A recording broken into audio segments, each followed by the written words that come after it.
3 साल के लीव के बाद अभीरा ने पूरे पोद्दार परिवार को हिला कर रख दिया है। जी हाँ दोस्तों, फेमस सीरियल ये रिश्ता क्या कहलाता का अपकमिंग ट्रैक बहुत ही ज्यादा धमाकेदार होने वाला है और यहीं पर अरमान और अभीरा का तलाक तो ऑलमोस्ट हो ही गया है।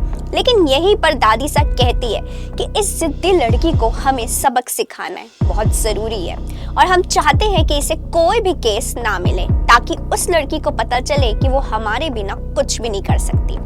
वहीं आप देखेंगे कि अभीरा के हाथ में कैसे आता हुआ केस भी उससे छिन जाता है।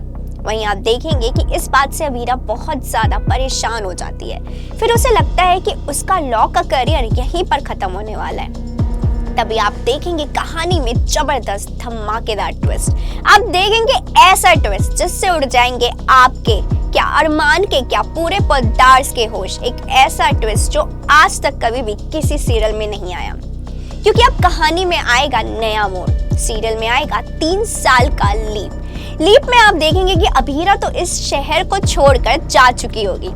आप देखेंगे अपकमिंग ट्रैक में कि 3 साल के लीव के बाद कहानी बिल्कुल बदल जाने वाली है, जहां अरमान अपने कोर्ट केस में काफी ज्यादा बिजी रहने लगा है और अब हर केस को अरमान पागलों की तरह जीतना चाहता है। अब आएगा कहानी में ट्विस्ट। आप देखेंगे शो में आगे जबरदस्त हाई वोल्टेज हंगामे। आप देखेंगे कि एक केस को लेकर अरमान काफी ज्यादा एक्साइटेड होता है और उसे हर हाल में जीतना चाहता है। इसी सिलसिले में अरमान दूसरे शहर आया है और वो कोर्ट में जाता है और ये सोचता है कि कैसे भी मुझे ये केस जीतना ही होगा।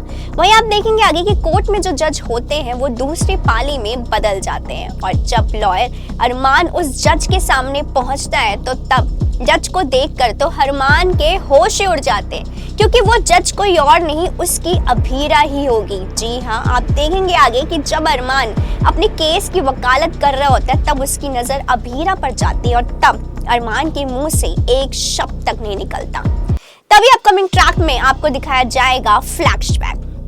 जी हाँ, फ्लैशबैक में दिखाया जाएगा कि कैसे दादीसा की वजह से अभीरा को कोई भी केस नहीं दे रहा था और तब वो हताश हो जाती है और तभी अभीरा मनीष गोयनका से पूछती है कि अगर वकालत और वकील से बड़ा कोई होता है तो वो कौन होता है। तभी मनीष का जवाब आता है कि वकालत की प्रोफाइल में तो सबसे बड़ा जज होता है और जज का फैसला आखिरी फैसला होता है। ये सुनकर अभीरा काफी ज्यादा इंस्पायर हो जाती है और अभीरा तभी ठान लेती है कि वो जज की पढ़ाई करने वाली है और यहीं पर अभीरा जज की पढ़ाई करके अरमान से इत्तेफाक से मिलके वापस उदयपुर लौट आती है।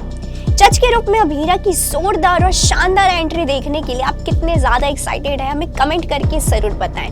अब शो की कहानी यहाँ से कौन से मोड़ पर जाती है ये देखना तो काफी इंटरेस्टिंग होगा।